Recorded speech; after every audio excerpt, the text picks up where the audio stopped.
വടകര തൊട്ടിൽപ്പാലം റൂട്ടിൽ സർവീസ് നടത്തുന്ന KL 13 5499 number ഹരിശ്രീ ബസ്സിലെ കണ്ടക്ടർ PP ദിവാകരനെ മാരകമായി ആക്രമിച്ച പ്രതിയെ അടിയന്തരമായി അറസ്റ്റ് ചെയ്ത് നിയമത്തിന് മുന്നിൽ കൊണ്ടുവരണമെന്ന് മോട്ടോർ തൊഴിലാളി യൂണിയനുകളുടെ സംയുക്ത യോഗം ആവശ്യപ്പെട്ടു.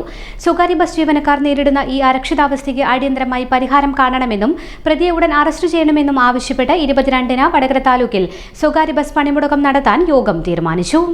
ഇക്കഴിഞ്ഞ 31-നാണ് ദിവാകരൻ പുതിയ ബസ് സ്റ്റാൻഡിൽ വെച്ച് ആക്രമിക്കപ്പെട്ടത്. എന്നാൽ ഇതുവരെയും പ്രതിയെ കണ്ടെത്താനോ അറസ്റ്റ് ചെയ്യാനോ കഴിഞ്ഞിട്ടില്ല. പണിമുടക്കുമായി മുഴുവൻ സ്വകാര്യ ബസ് തൊഴിലാളികളും നാട്ടുകാരും സഹകരിക്കണമെന്നും യോഗം അഭ്യർത്ഥിച്ചു. M. ബാലകൃഷ്ണന്റെ അധ്യക്ഷതയിൽ ചേർന്ന യോഗത്തിൽ A. Satheesan, advocate Narayanan Nair, Vinod Cheriyath, Sajeev Kumar, Madappally Mohanan, Majeed Arakkilad, K. Prakashan, KT Kumaran എന്നിവർ സംസാരിച്ചു. ഈ വരുന്ന 22-ാം തീയതി വടകര താലൂക്കിലെ സ്വകാര്യ ബസ് തൊഴിലാളികൾ സൂചനാ പണിമുടക്കം നടത്താൻ വേണ്ടി തീരുമാനിച്ചിരിക്കുകയാണ്. സമരം പ്രഖ്യാപിച്ചിട്ടുള്ളത് വടകരയിൽ ഈ മോട്ടോർ തൊഴിലാളി മേഖലയിൽ പ്രവർത്തിക്കുന്ന യൂണിയനുകൾ സംയുക്തമായിട്ടാണ്. ഈ സമരത്തിന് ആധാരമായിട്ടുള്ള കാര്യങ്ങളെന്ന് പറഞ്ഞാൽ ഒന്ന് പ്രധാനമായിട്ട് നമ്മുടെ കഴിഞ്ഞ 31-ാം തീയതി വടകര പുതിയ സ്റ്റാൻഡിൽ വെച്ചിട്ട് രാവിലെ 6:20 ഒരു ഹരിശ്രീ ബസ്സിലെ കണ്ടക്ടർ PP ദിവാകരനെ അതിക്രൂരമായി മർദ്ദനമേൽക്കുന്ന ഒരു സാഹചര്യം ഉണ്ടായി. അതിന് കാരണം പറയുന്നത് ആ ബസ് പുറകോട്ടെടുക്കുമ്പോൾ തടസ്സമായി നിന്ന ഒരാളോട് അല്പം മാറി നിൽക്കാൻ വേണ്ടി ആവശ്യപ്പെട്ടതിൻ്റെ ഭാഗമായിട്ടാണ് ഈ പ്രകോപനമില്ലാതെ ഈ അടി മർദ്ദനം ഏൽക്കുന്ന ഒരു സാഹചര്യം ഉണ്ടായത്.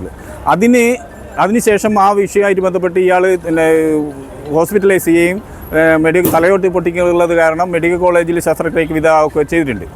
അതിനുശേഷം ഇതുമായിട്ട് ബന്ധപ്പെട്ട് വടകര പോലീസ് ഒരു കേസ് രജിസ്റ്റർ ചെയ്തിട്ടെന്നല്ലാതെ ആളെ പിടിക്കാനോ ഐഡൻറ്റിഫൈ ചെയ്യാനോ വേണ്ടി കഴിഞ്ഞിട്ടില്ല. അതൊരു വസ്തുതയാണ്.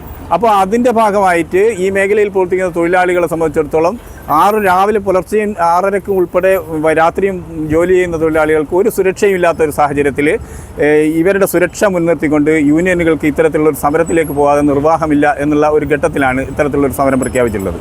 നമുക്ക് പോലീസിനുമായിട്ട് സമീപിച്ചപ്പോൾ അവിടുന്ന് അറിയാൻ കഴിഞ്ഞിട്ടുള്ളത് ഇയാളെ പറ്റി ഐഡൻറ്റിഫൈ ചെയ്യാൻ പറ്റുന്നില്ല എന്നുള്ളതാണ്. അതിന് പ്രധാനപ്പെട്ട സഹായിക്കുന്ന ഒരു ഘടകമാണ് CCTV.